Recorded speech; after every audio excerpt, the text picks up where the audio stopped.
प्रणाम करै छी सब गोटे के मीनू मैगजीन में स्वागत है। आइ हम मधुश्रावणी पंचमी पूजा के 28म दिन के कथा ल क हाजिर छी। आइ हम अहाँ सबके 28म दिन के कथा सुनायब। काल के कथा में गौरी जे छिनार बनल से कथा सुनेने रही। आइ हम अहाँ सबके गौरी जे चोरनी बनैया से कथा सेहो सुनायब।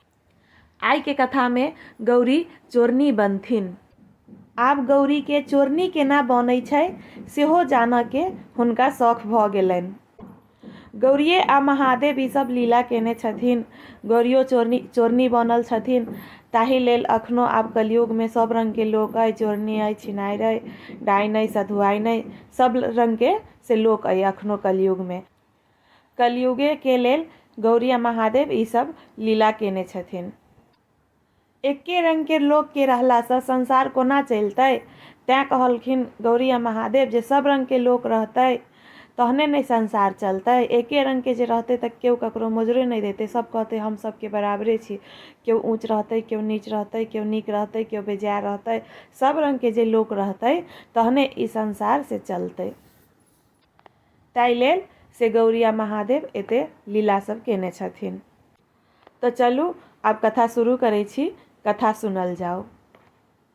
एक दिन फेर गौरी कहलखिन जे महादेव लोक चोरनी केना बनैया, से चोरनी केहन होइ छै, चोरनी कोना बनै छै। फेर महादेव कहलखिन आब अहाँके चोरनियो के शौक होइया तो हाँ सएह चोरनी केना बनै छै, लोक से चोरनी केना बनै छै, ओ की करै छै आ ओकरा की चिन्ह होइ छै। तऽ महादेव कहलखिन जे चोरनी जे चोरी कऽ कऽ लबै छै सएह सामान ओ सटि जाइ छै, से चोरनी तेना बनै छै। फेर महादेव सोचलखिन जे आब तऽ हिनका जखन चोरनियो के सेहनता भऽ गेलनि तऽ आब तऽ हिनका देखाबऽ पड़तनि जे चोरनी केना बनै छै। ताबत में महादेव अपन फेर कार्तिक गणपति के कना देलखिन जूता ले। आब कार्तिक गणपति जूता लेल कानऽ लागल। तहन महादेव कहलखिन से जाउ एकरा सब लेल जूता कीन कऽ आनि दियौ। गौरी गेली जूता कीनऽ गेली तऽ हुनका रास्ता में जूता के बड़का दुकान महादेव लगा देलखिन। सबटा तऽ महादेवे आ गौरी लीला करैत रहथिन। ओ तऽ कलयुग लेल लोक सब लेल सबटा लीला केने छथिन। ओतऽ जूता के बड़का दुकान छानि देलखिन, लेकिन दुकान पर आब केओ रहबे नहीं करे, दुकानदार रहबे नहीं करे। गौरी चारू तरफ देखलखिन, हुनका केओ नजर नहीं एलनि। ओ सोचलथि जे आब हमरा जूता तऽ लेबऽ के अइ, कार्तिक आ गणेश ला 2 जोड़ी से आब तऽ दुकान पर नहीं छै केओ, तऽ आब हम की करू। ओ अपन 2 जोड़ी जूता अपन दुकान पर से चोरा कऽ आ दुनू काख तर में दबा लेली। जहिना ओ जूता काख तर में धेली ओ दुनू जोड़ जूता हुनका दुनू काख तर में सटले रहि गेल। आब ओ जूता ओतऽ से निकलबे नहीं करे। फेर गौरी जखन घर पर एलथि फेर ओ नुका रहलथि, महादेव के सामने नहीं अबथिन। फेर महादेव पूछलखिन की भेल गौरी, की भेल की भेल, तऽ कहल ओ किछु बजबे नहीं करथिन लाज से।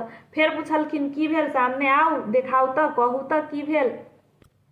तहन फेर गौरी कहलखिन से हम एना एना गेल छलहुँ हँ जूता लेबऽ लेल, लेकिन दुकान पर नहीं छलैया केओ, तऽ हम 2 जोड़ी जूता लऽ कऽ चलि एलहुँ, से ई जूता हमरा सटले रहि गेल।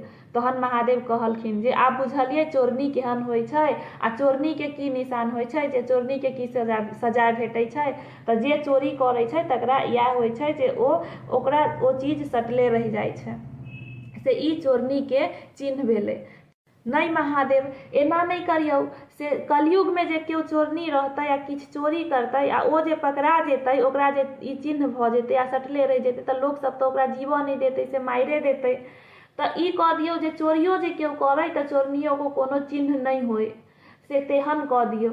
तहन फेर अपन से महादेव अपन ओ जूता अपन छोड़ा देलखिन। गौरी के अपन काख तर से जूता छूटि गेल आ चोरनी के सेहो चिन्ह हटि गेल। तऽ ई छल गौरी के चोरनी के कथा। आइ गौरी चोरनी केना बनै छै से जानि लेलखिन। आब एहि के साथ साथ आइ 28म दिन के कथा सेहो समाप्त भेल। काल्हि हम पुनः एहिसँ आगू के कथा लऽ कऽ हाजिर हैब। आशा करै छी अहाँ सबके कथा नीक लागल हैत, और जँ अहाँ सबके कथा नीक लागल तऽ लाइक करनाइ नहीं बिसरब। लाइक कऽ देबै, शेयर कऽ देबै, सब्सक्राइब कऽ देबै। तऽ आइ हम विदा लऽ रहल छी। काल्हि पुनः एहिसँ आगू के कथा लऽ कऽ हाजिर हैब। धन्यवाद।